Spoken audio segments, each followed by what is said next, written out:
Assalamualaikum warahmatullahi wabarakatuh. Perkenalkan, nama saya Hardi, NIM 1805 125225, kelas 6B Penjaskesrek. Baik, kali ini saya akan membuat sebuah video yaitu tentang biomekanika, di mana dosen pengampu Bapak Rola Anggalardika, SPD MPD, AIPO P.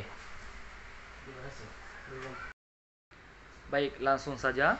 Biomekanika adalah suatu ilmu yang menggunakan hukum, fisik, fisika, dan konsep keteknikan untuk mempelajari gerakan yang dialami oleh beberapa segmen tubuh dan gaya-gaya yang terjadi pada bagian tubuh tersebut selama aktivitas normal. Dan secara spesifik, biomekanika terdiri dari dua kata, bio dan mekanika. Bio artinya adalah makhluk hidup, mekanika artinya adalah gerak. Jadi biomekanika adalah ilmu yang mempelajari tentang gerak makhluk hidup. Biomekanika olahraga adalah ilmu yang menerapkan prinsip-prinsip mekanika terhadap struktur tubuh manusia pada saat melakukan gerakan olahraga tersebut.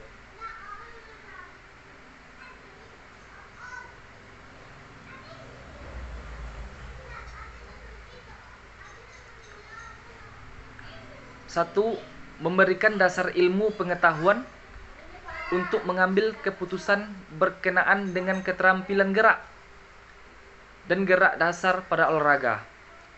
Dan yang kedua yaitu mampu dalam mengembangkan gerak dasar olahraga yang lebih efisien dan manfaat guna.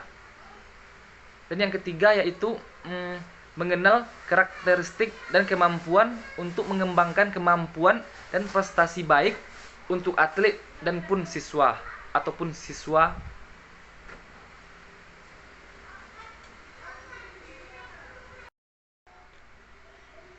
Selanjutnya yaitu hukum keseimbangan satu,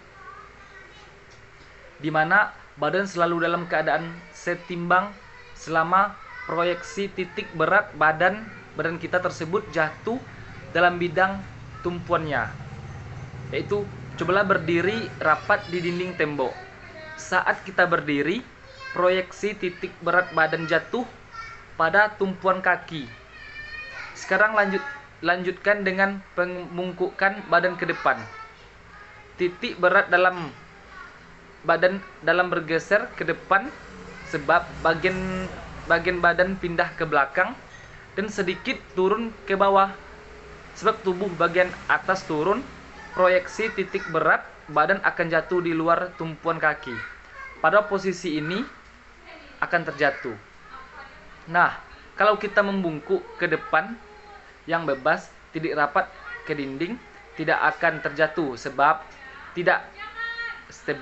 saat titik berat badan bergeser ke depan, pantat kita bergeser ke belakang.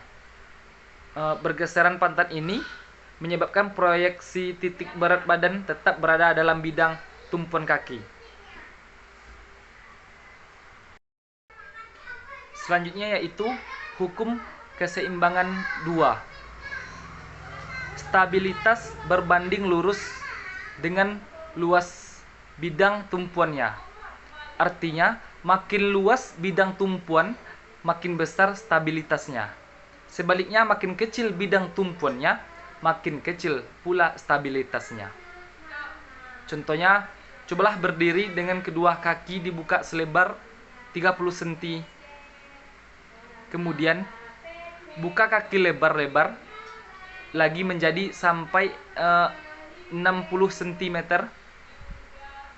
Ternyata makin lebar atau luas tumpuan kaki kita, maka stabil posisi kita. Selanjutnya yaitu hukum keseimbangan 3. Stabilitas berbanding lurus dengan berat benda atau badan. Artinya, semakin berat badan seseorang, semakin berat stabilitasnya. Sebaliknya, semakin ringan badan seseorang, semakin kecil stabilitasnya. Pada pertandingan tinju ada kelas-kelas berdasarkan kategori berat badannya.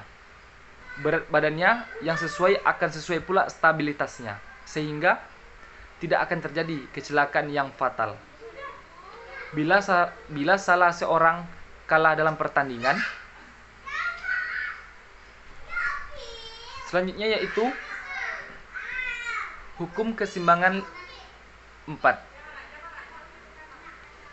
Stabilitas berbanding lurus dengan jarak horizontal dari titik berat badan terhadap sisi bidang tumpuan ke arah benda atau badan bergerak. Artinya, makin besar jarak horizontal ke arah tertentu, makin besar stabilitasnya ke arah tersebut. Nah, sebaliknya, makin kecil jarak horizontal, makin kecil pula stabilitasnya. Perhatikan orang-orang yang sedang melakukan tarik tambang. Mereka membuat posisi sehingga bagian badan mereka itu dan kepala condong ke belakang. Sedangkan kaki yang satu dijulurkan jauh ke depan. Posisi yang demikian menyebabkan titik berat badannya jauh dari kaki tumpuan yang di depan.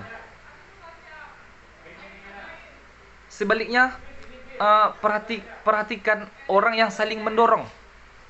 Orang saling mendorong, badannya dicondongkan ke depan, sedangkan sebelah kakinya jauh berada di belakang.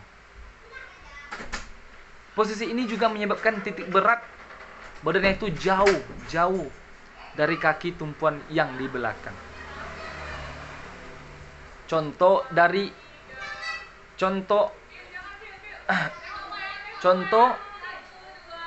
tersebut dapat dipahami bahwa agar stabilitas menjadi besar, seseorang berusaha agar jarak datar horizontalnya menjadi sebesar-besarnya.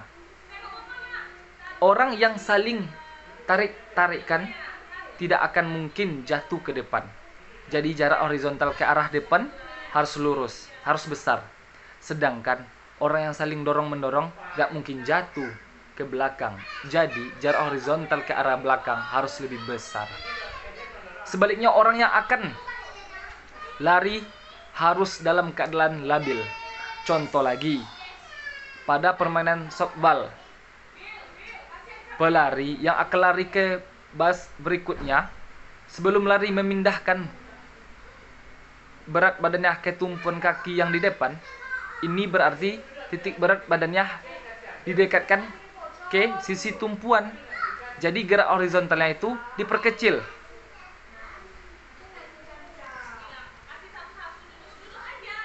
Yaitu yang kelima.